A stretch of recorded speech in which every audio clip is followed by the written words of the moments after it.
Are you an MSP that struggled to make successful sales hires? You bring in salesperson after salesperson only for them to fail? Our Grow Limitless podcast guest today, Arianna, is exactly the person you want to listen to. You see, she was brought in from the outside, didn't know the tech industry, looked internally to figure out what was wrong. What was wrong with that sales engine, and how could she turn it into a revenue-making machine? She did just that, leveraging Marketopia to fill the missing gaps between where her MSP was when she arrived and where it is today, a sales machine. She's optimistic about the future, and I can't wait for you to hear why. Enjoy.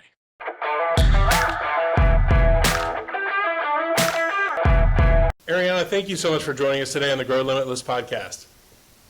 Thank you so much for having me.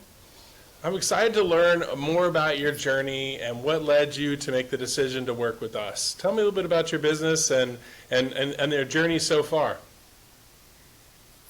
So I'm with Apollo Networks. I'm the director of sales.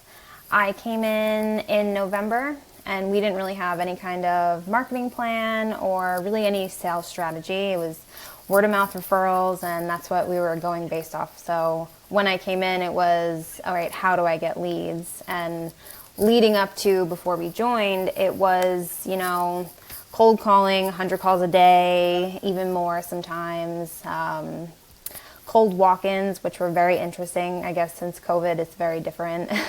Yeah. But it was a struggle. So we sat down and we're like, we need help. There's no way. We don't have an internal marketing team, so I did a lot of research on a ton of different companies, and you guys just made the most sense, especially with the sales training. Oh, wow, that's really cool. Thank you for that. It's quite a compliment. I feel like the more due diligence people go through, the more confident they are in their decision, the better the partnership tends to be, right? If you have a doubt going in, that kind of grows over time, and in the first hiccup, all of a sudden the doubt kind of mushrooms into something much larger. But Arianna, tell me the companies you considered, I guess, and I guess, you mentioned sales. I'm curious what you mean about the sales training part.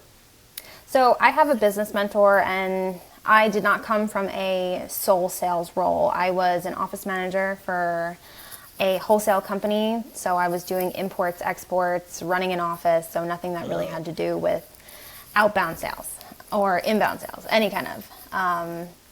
I went to school for architecture, so again, very sheltered position that would have been. The companies that we looked at, I looked at Jump Factor. There was another company that was not industry specific that just did marketing, Wonder, I believe it is, and I knew somebody from there. And then another one was just cold calling and appointment setting. So there was no happy medium that I found that had all of them until I found you guys.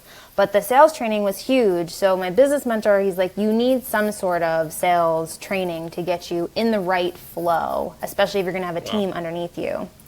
And when your rep had told me about that, I was like, oh my God, finally. Especially that it's industry specific, because I feel like this is such a different industry than other types of sales. I don't think there's any question about that. So many people come into every sales role, and it's like sales is sales, and you're like, not really. Business process outsourcing is not the same thing as selling a widget, and selling a transactional sale versus a long-term business relationship is very different. And then, of course, you add in the techno babble and techno noise, I guess, that it comes into any conversation. All of a sudden, it's hard for someone like you to come in and be successful in a normal MSP or a normal tech firm. But within an MSP, Arianna, I got to tell you, with some great training, your background is an asset because you understand the mind of the customer a lot better than the average technical person.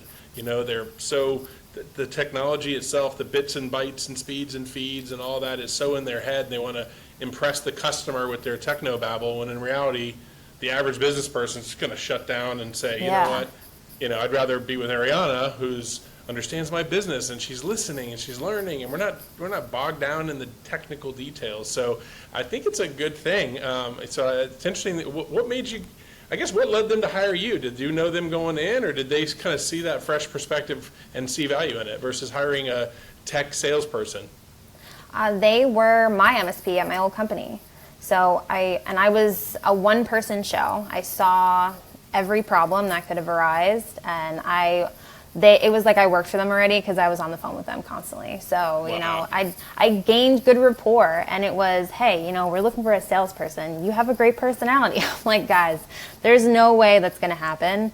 And then they approached me again, and it made sense financially for me to make a switch. And I took a leap of faith going into this because I am not a technical person. Well, some of the best things in life come to those who are willing to take chances and go out on a limb and move away from the comfort sometimes. So that's cool. What do you think of the industry so far? How does it compare with your expectations? Talk to me about the company and the industry so far. How does it, if you're a salesperson that's not in this industry and they're watching this video, what would you say about the managed services industry and working in it so far? I would say if you are curious, do it. Okay. It's so interesting. I'm learning something new every single day, and there's things that change every single day. But as scared as I was, it's not hard to grasp if you really put the time in. So I'm glad I did it. That's awesome. That's awesome. Okay, well, I guess pivot to the sales training. You mentioned that was a big deal coming in, and you shared why, which makes a lot of sense to me. Have you started to consume the training? Have you started to deploy it and put it into action? What are the results you've seen so far? So I'm halfway through the training, but the first half that I've done, it's just things that you don't think to do. I feel like when you get into a new position, you try to build whatever you think is going to work, and then when it doesn't, Right. It's like, okay, well, what do I do now? And you go on Google, and that's not very helpful. And then even I'm a part of a few networking groups and was asking them, and nothing really would make sense for being an MSP. So it's Right. just like the way that it's broken down with like the proposal and different ways to take steps, what the first call should look like, what your second call should look like, and like when to ask what questions to really kind of find out their pain points instead of just being super aggressive. That has been already so helpful for me going into like initial discovery calls. Good deal. And you've started to have those now. I think I've heard some good leads coming in, and you're starting to get some practice there. You find yourself getting better and better with each opportunity? Yeah, every call I do, it just gets better and better. I still slip That's up a little awesome. bit, but I always have notes next to me. Yeah. Arianna, I'll tell you, be proud of that. And it sounds so simple, and you're probably thinking I'm crazy to say that, but Marketopia has been doing this for a long time, right? In a couple of weeks, we're going to celebrate our 11th anniversary. And Wow. we are pretty effective. Extremely rare that we can't make leads happen. Our number one issue is really comes down to arrogance and hubris of the customer, in the sense that they got to where they are because of how they did things. And we're successful, obviously, to a point, but they're resistant to change, and they're resistant to get better, and they will literally make the same mistakes over and over and never really see that progress. And unfortunately, that's our Achilles heel. We could be as successful, we could double expectations, we can pentuple expectations, and still get fired at the end of the year if the customer doesn't close a deal. So the sales training was designed to address that issue. At this point, I would say 99% of dissatisfied clients come down to one number, which is the close ratio. And the problem there is really not, it's almost never a real problem. It's just that they're doing it the way that they have always done it, which was based on a word of mouth sales methodology and not a normal marketing lead. So the reason I say that is that you should be really proud of just being willing to change and adapt and get better each month, because that's going to put you in the top 20% of all of our customers that are humble, and they're, they're willing to listen and learn and get better each time. And frankly, the results of those, the average growth rate of that pocket of customers is north of 30% a year. Wow. And it's sustainable 30%. So those are the people who go from 3 million to 20 million in 5 years, is because they're saying, if I could just get 1% better each appointment, and just get better and better and better, they'll start to close deals. Next thing you know, they're adding $5,000, $10,000, $20,000 a month RMR on the P&L. You know what I mean? Just by closing one customer, and then 3 customers a month, and then 10 customers a month. And And then you start just getting more appointments by adding more marketing, and next thing you know, you're adding $1 million a year into managed service revenue, which is obviously Amazing. a game changer for most businesses. So that's awesome. It's a lot of work, and I think that's what Yeah. people. Give me some examples. I'm going to I'm sign sorry, up go with a ahead. marketing company, and I'm sorry. That's one thing I saw a lot, like reading certain reviews. It's like, I didn't get this. It's like, but did you on the back end put in all the work that you were supposed to do? Because it's a lot. And if you don't put that in, you're not getting anything. You could have the best marketing company in the whole world. You're not going to get a single thing from it. Yeah. That's interesting, and I think you'll find that that's almost 100% true. Arianna, give me some examples. What are the things that you've learned? What are the things that you've gotten 1% better each time you've had the opportunity? Give me some examples.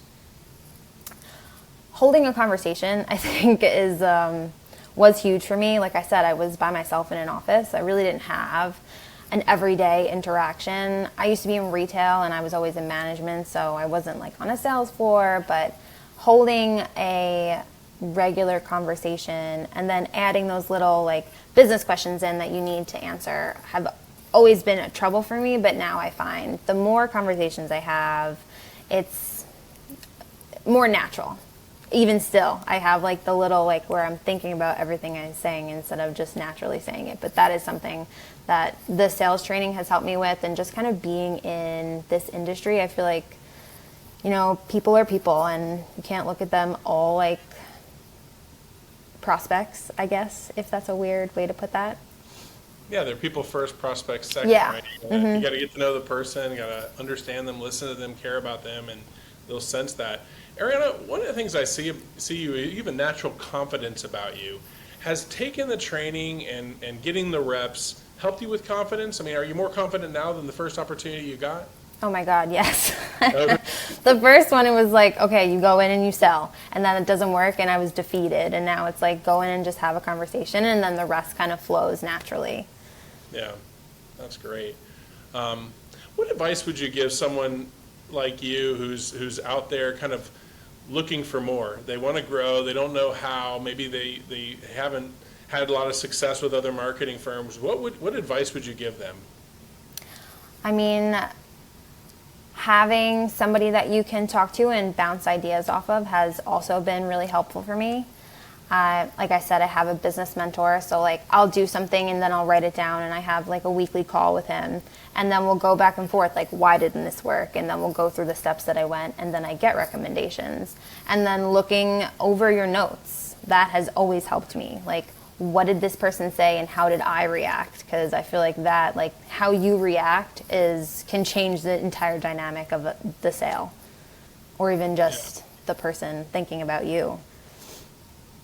Interesting. That's an interesting way of putting it. Give me an example of that, I guess. When you say how you react, how would you have used to react versus how do you react now? Like, put me in the moment. So when I would go into any kind of business and somebody would be like, no, shut down, we don't want this, it's not for us, it would be, okay, turn away and go out the door. And now it's kind of like, all right, well, asking different questions like why, or then going through maybe kind of breaking off from the tech side and then talking about like things I see in the office and bringing up different things, or just making, now I'm fumbling, but kind of just going back to yourself instead of thinking just, okay, I'm not going to get this sale, because you could. Yeah. Well, if you get them to open up and know that you care, get them talking, and maybe they'll open up and share. It's hard, I think IT is one of those things where people don't really want to talk about it. If there's a skeleton in the closet, they got hacked or, whatever, there's a situation, they don't really want everyone to know that. And they certainly don't want to know that until they've made the decision to make a change. So you see it quite often where there's like a natural resistance. Like, why is this, can I trust her? Is she worth the risk talking to her?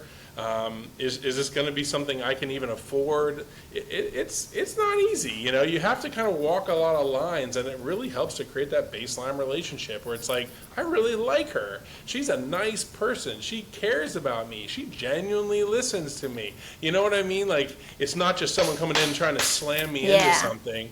It's someone who's trying to build a partnership and a relationship, which is what managed services has to be successful in my experience. Do you agree with that, or is it not the case? 100%. 100%. I think that's what I was trying to say before is like, don't just look at it as a sale. Look at it as this is a person that could be a really good relationship in your life. Okay. As a head of sales, did you have any challenge getting the MSP owner, I guess which would be your manager or whatever, to invest in marketing? Or did they, so many MSPs don't understand the difference between marketing and sales, and they look at someone like you and they're like, get your own leads. Did you have any trouble in convincing them to make the investment? And if so, how did you overcome their resistance? A little, not as much as I thought, but I think kind of going through and explaining, you know, I can only do so much of this by myself, and then also go out and make sales or go to networking events. Like, my time is spread very thin. So it was more explaining my time than the cost. So that was the only challenge I really had, was kind of showing them that I can't do it all in Monday through Friday, or adding days or nights or whatever. I needed the support, and instead of hiring internally, to outsource it. Interesting.